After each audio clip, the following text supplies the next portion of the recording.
ARM-ന് ഇനിയൊരു പാർട്ട് വരാൻ ചാൻസ് ഉണ്ടോ? ഒരു ഏലിയൻ ഇൻവേഷൻ സ്റ്റോറി തന്നെയാണ്.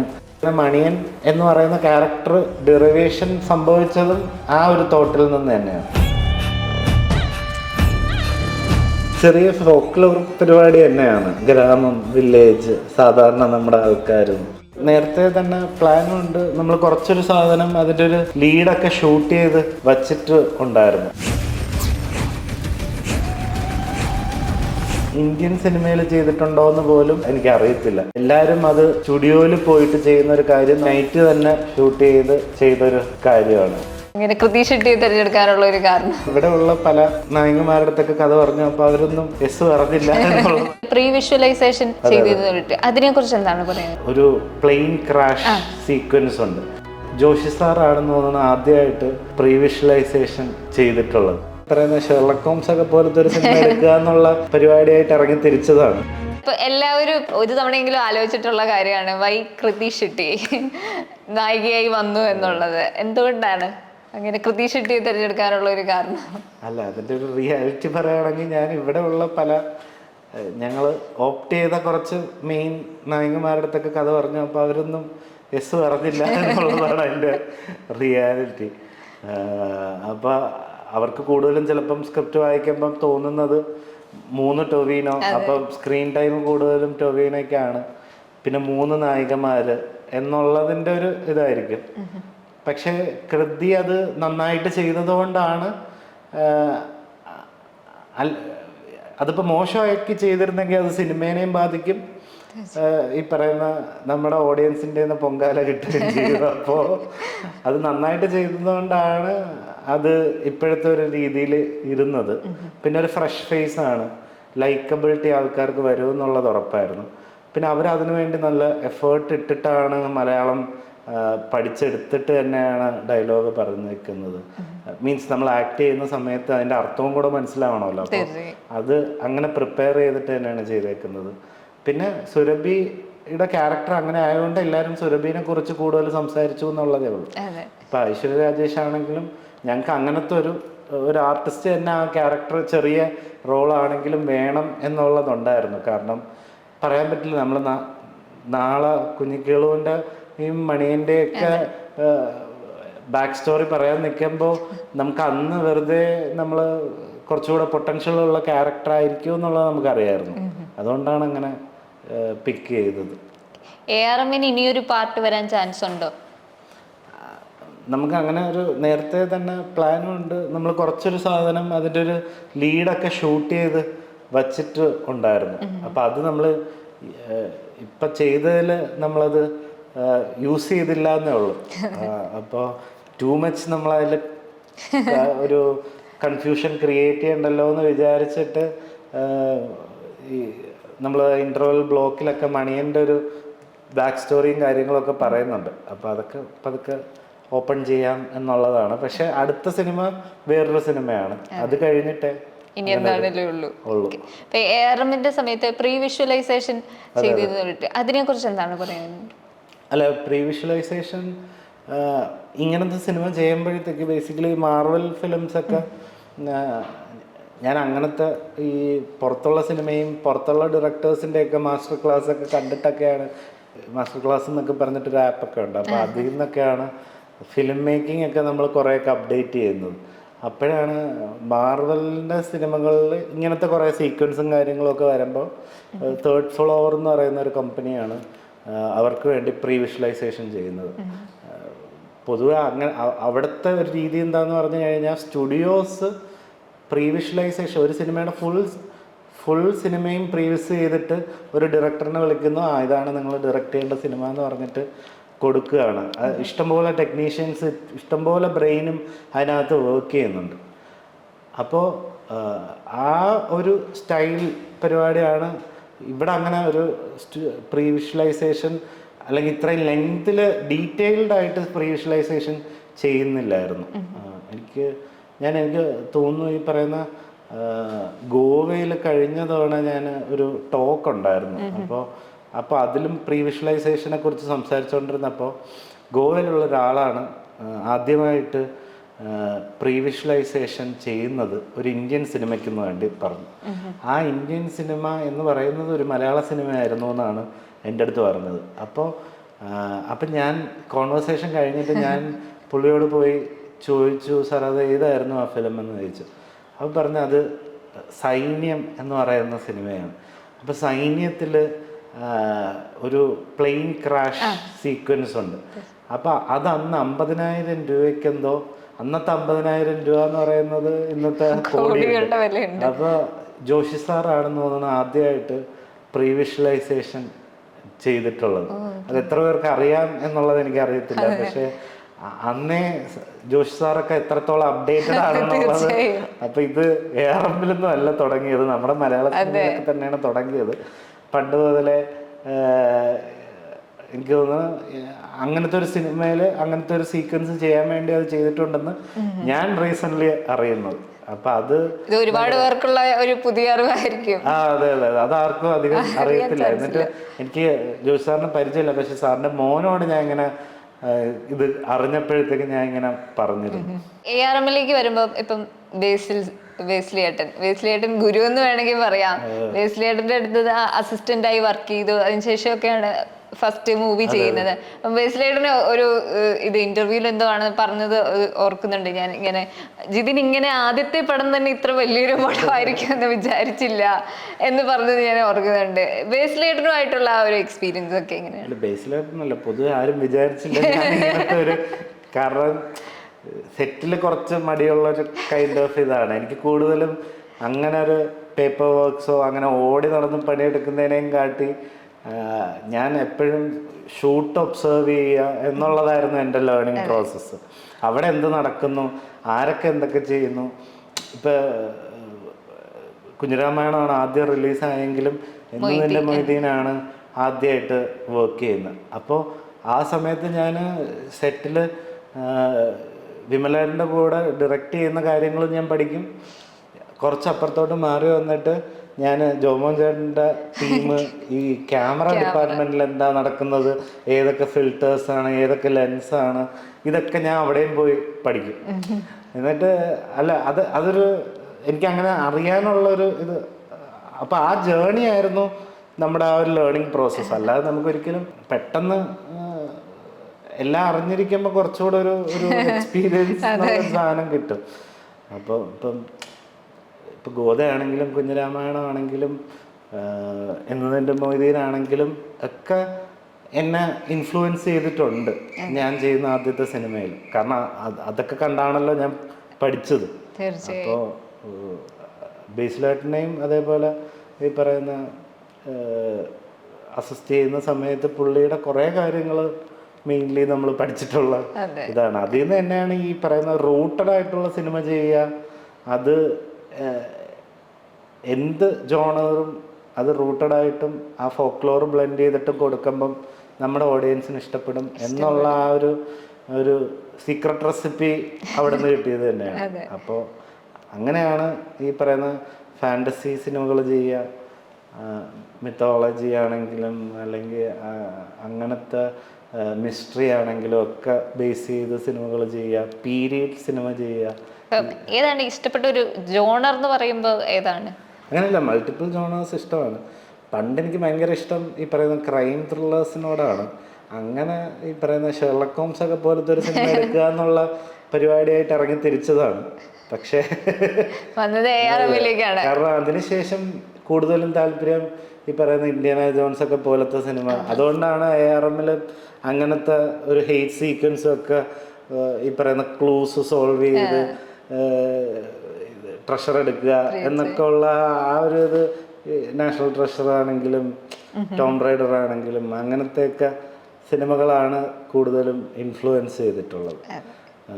എന്തായാലും ഈ ടൂ മച്ച് റിയാലിറ്റിന്ന് പുറത്തോട്ടുള്ള സിനിമകൾ ചെയ്യാനാണ് കാരണം നമ്മുടെ ഡേ ടു ഡേ ലൈഫ് എല്ലാവരും മെജോറിറ്റി നമുക്കൊക്കെ അറിയുന്നതാണല്ലോ. അപ്പോൾ കുറച്ചുകൂടെ ഇങ്ങനത്തെ ഈ സ്റ്റോറി ടെല്ലിങ് അല്ലെങ്കിൽ ഒരു അമ്മമ്മ കഥ പറഞ്ഞു കൊടുക്കുന്ന പോലത്തെ സിനിമ ആകുമ്പം എല്ലാ തരം ഓഡിയൻസിനും എന്നും ചിലവാകുന്ന ഒരു ഐറ്റമാണെന്ന് കുട്ടികൾ മുതൽ വലിയവർ വരെ അവരെ സാറ്റിസ്ഫൈ ചെയ്യിക്കുക എന്നുള്ളത് തന്നെയാണ് മെയിൻ പരിപാടി.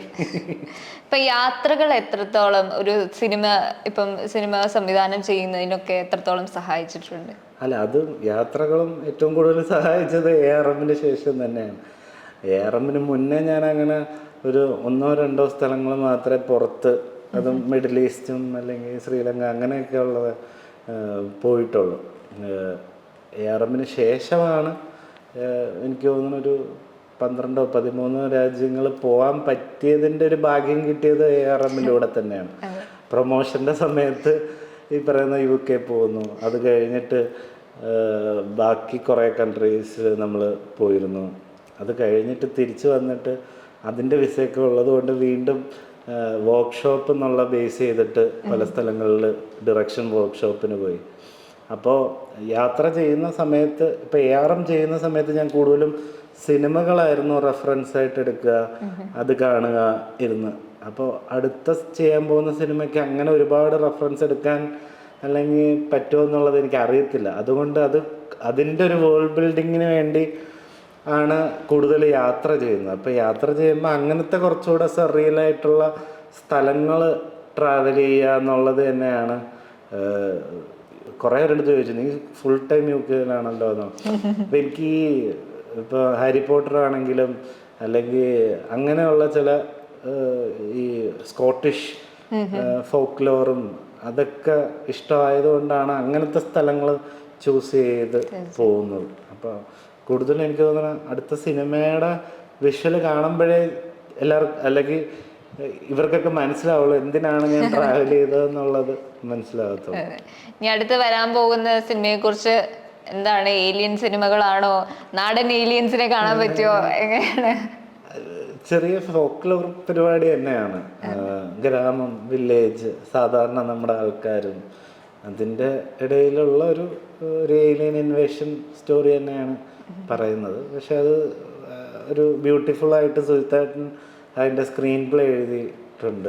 അപ്പോൾ അതിനുവേണ്ടി നമ്മളൊരു ആർട്ടിസ്റ്റിലേക്ക് പോവുകയും പുള്ളിക്ക് അത് ഭയങ്കരമായിട്ട് ഇഷ്ടപ്പെടുകയും പുള്ളി അത് ചെയ്യാമെന്നും പറഞ്ഞിട്ടുണ്ട്.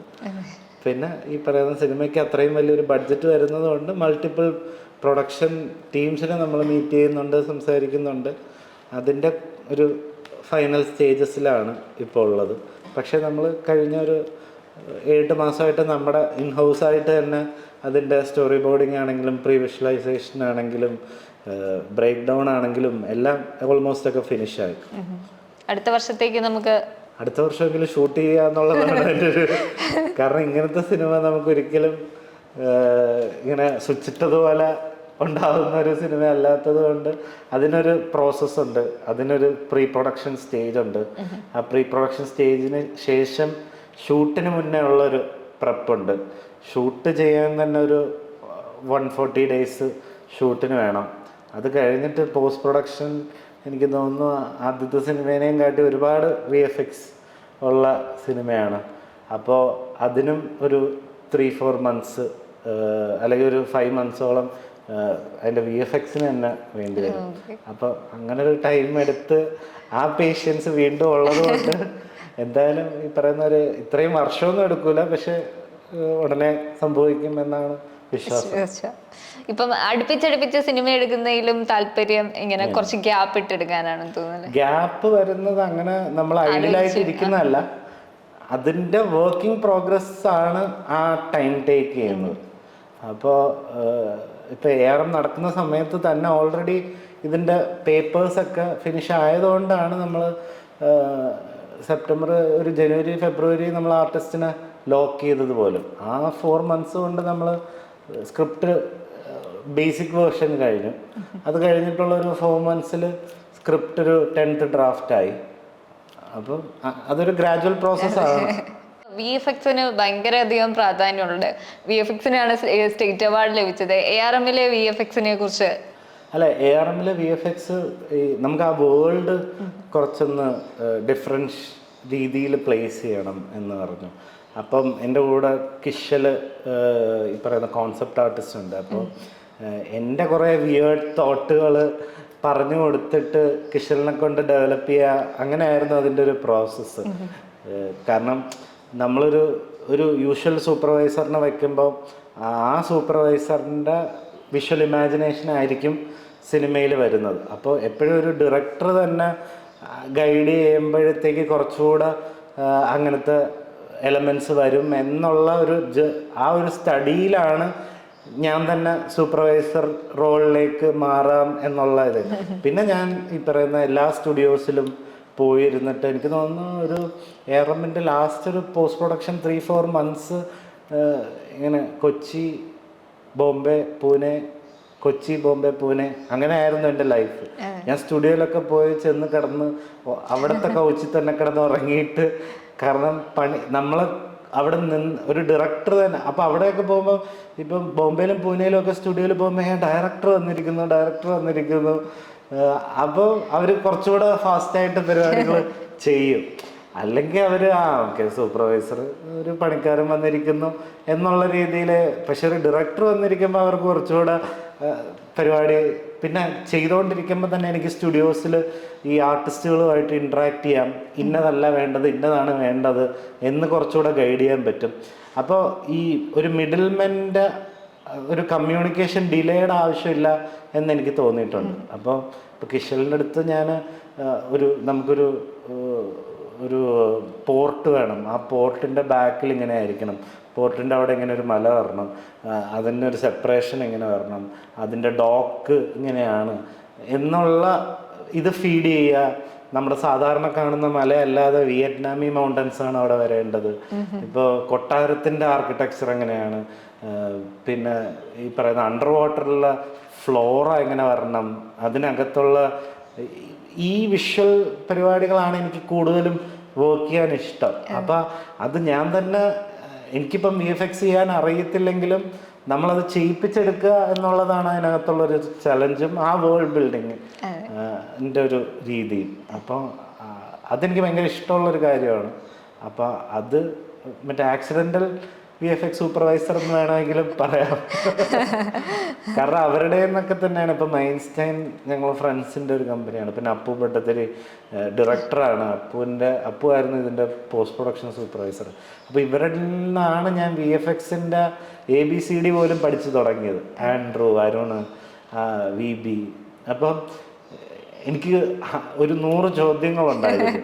ആ ചോദ്യങ്ങളെല്ലാം ഇവരിൽ നിന്നാണ് ഞാൻ പഠിച്ചത്. അപ്പോൾ അങ്ങനെയാണ് അതിൻ്റെ ഒരു, കാരണം അവർ ഇപ്പം മൈൻസ്റ്റൈൻ എന്ന് പറയുന്നത് അവരുടെ ആ സ്റ്റുഡിയോൻ്റെ 3ാമത്തെ സ്റ്റേറ്റ് അവാർഡാണ്. അപ്പോൾ ഇതിനു മുന്നേ അവർക്ക് കിട്ടിയിട്ടുണ്ട്. അപ്പോൾ അവരുടെ ഒരു ഭയങ്കര ആ വാട്ടർഫോൾ നമ്മൾ കണ്ടത് വെറും അത്രയും ബഡ്ജറ്റ് കുറഞ്ഞിട്ട് നമ്മളൊരു വെറും ബേസ് മാത്രം ഉണ്ടാക്കിയിട്ട് ബാക്കി ഹോൾ സറൗണ്ടിങ് വാട്ടർ ഉൾപ്പെടെ എല്ലാം നമ്മൾ VFXൽ ക്രിയേറ്റ് ചെയ്തതാണ്. അപ്പോൾ അത്രയും റിയലിസ്റ്റിക് ആയിട്ട് അങ്ങനെ ഒരു വാട്ടർഫോൾ വേറെ ഏതെങ്കിലും ഇന്ത്യൻ സിനിമയിൽ ചെയ്തിട്ടുണ്ടോ എന്ന് പോലും എനിക്കറിയത്തില്ല. കാരണം എല്ലാവരും അത് സ്റ്റുഡിയോയിൽ പോയിട്ട് ചെയ്യുന്ന ഒരു കാര്യം നമ്മൾ ഔട്ട്ഡോർ ഷൂട്ട് ചെയ്ത് അതിൻ്റെ ഒരു നൈറ്റ് നടക്കുന്നത് നൈറ്റ് തന്നെ ഷൂട്ട് ചെയ്തൊരു കാര്യമാണ്. അത് അവരുടെ ആ സ്റ്റുഡിയോയുടെ ഒരു ക്വാളിറ്റിയും കൂടെ തന്നെയാണ്. അത്രയും ടെക്നീഷ്യൻസ് അതിൻ്റെ അത് സൂപ്പർവൈസ് ചെയ്ത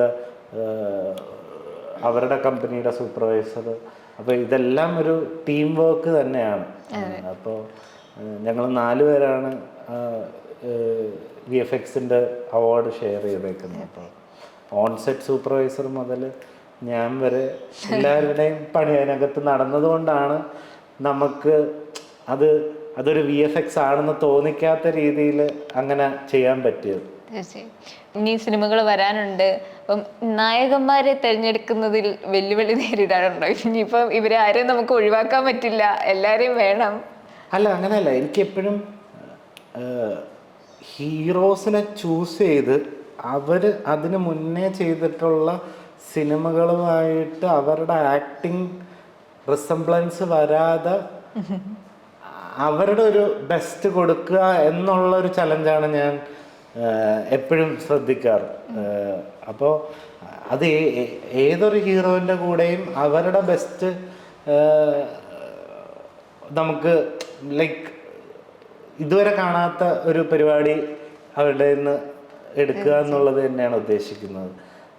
ടൊവിയുടെയിലും ഈ പറയുന്ന മണിയൻ എന്ന് പറയുന്ന ക്യാരക്ടറിൻ്റെ ഒരു ഡെറിവേഷൻ സംഭവിച്ചതും ആ ഒരു തോട്ടിൽ നിന്ന് തന്നെയാണ്. ടൊവിനോ ഉണ്ടായിരുന്നു, ബേസ്ലിയേട്ടൻ ഉണ്ടായിരുന്നു, നമ്മുടെ ആ കൂട്ടത്തിലുള്ള എല്ലാരും തന്നെ ARM-ൽ ഉണ്ടായിരുന്നു. ഇനി ഒരു അടുത്ത സിനിമ വരുമ്പോഴത്തേനും എങ്ങനെയാണ്, ഇവരെല്ലാരും ഉണ്ടാവുമോ? ഇല്ല, അവര് അങ്ങനൊന്നും പ്ലാൻ ചെയ്തിട്ടില്ല. ഇപ്പൊ ആ സിനിമയില് നായകൻ മാത്രമേ ഫിക്സ് ആയിട്ടുള്ളൂ. എനിക്ക് തോന്നുന്നു ഒരു ക്യാരക്ടർ ലിസ്റ്റ് എടുത്തു കഴിഞ്ഞാൽ ഒരു 150 പേര് ബാക്കി കാസ്റ്റ് ചെയ്യാനുണ്ട്. ആ കാസ്റ്റിംഗിലേട്ടേ നമ്മൾ കടന്നിട്ടില്ല. അപ്പോൾ എനിക്ക് തോന്നുന്നു അത്രയും ആൾക്കാരുള്ള ഒരു സിനിമയാണ്. ഇപ്പം IFFI പോലെയുള്ള ഒരു വലിയൊരു ഫെസ്റ്റിവലില് കേരളത്തിൽ നിന്നുള്ള സിനിമകൾ, നമ്മുടെ മലയാള സിനിമകൾ എത്രത്തോളം എത്തപ്പെട്ടിട്ടുണ്ടെന്നാണ് കരുതുന്നത്? അല്ല, ഇപ്പൊ എനിക്ക് തോന്നുന്നു കഴിഞ്ഞ തവണ ഇന്ത്യൻ മനോരമയിൽ ആടുജീവിതം ഉണ്ടായിരുന്നു, ബ്രഹ്മയുഗം ഉണ്ടായിരുന്നു, ലെവൽ ക്രോസ് ഉണ്ടായിരുന്നു, മഞ്ഞുമൽ ബോയ്സ് ഉണ്ടായിരുന്നു. ഇത്തവണ ARM ഉണ്ട്, തുടരുമുണ്ട്, സർക്കീട്ട് ഉണ്ട്. അപ്പോൾ സർക്കീട്ട് ഈ പറയുന്ന ഇൻ്റർനാഷണൽ കോമ്പറ്റീഷനിലാണ്, മെയിൻ സ്ട്രീം കാറ്റഗറിയിലാണ് തുടരും. ARM ഡെബ്യൂ ഡയറക്ടോറിയൽ കാറ്റഗറിയിലും ഇന്ത്യൻ മനോരമയിലും ഉണ്ട്. അപ്പോൾ ലൈക്ക് എപ്പോഴും മലയാള സിനിമ എല്ലായിടത്തും എല്ലാവരും ചർച്ച ചെയ്യുന്ന പോലെ തന്നെ എല്ലാവർക്കും ഇഷ്ടമുള്ള ഒരു ഇതാണ്. എനിക്കിപ്പോഴും ഓർമ്മയുണ്ട് ഈ മലയാള സിനിമ കാണാൻ വേണ്ടി ഒരു തിരക്ക് എപ്പോഴും ഉണ്ടാവും. അതിപ്പം കണ്ടിട്ടുണ്ടെങ്കിൽ പോലും മലയാളികൾ പോലും ഈ ഗോവയില് സ്ക്രീനിങ്ങിന് കയറും. ഇനി വരാൻ പോകുന്ന സിനിമകളൊക്കെ വൻ വിജയമാകട്ടെ, കൂടുതൽ കൂടുതൽ പുത്തൻ പ്രൊഡ്യൂസേഴ്സിനെ കിട്ടട്ടെ, എല്ലാം നല്ല വിജയമാകട്ടെ എന്ന് ആശംസിക്കുന്നു. നന്ദി. Thank you.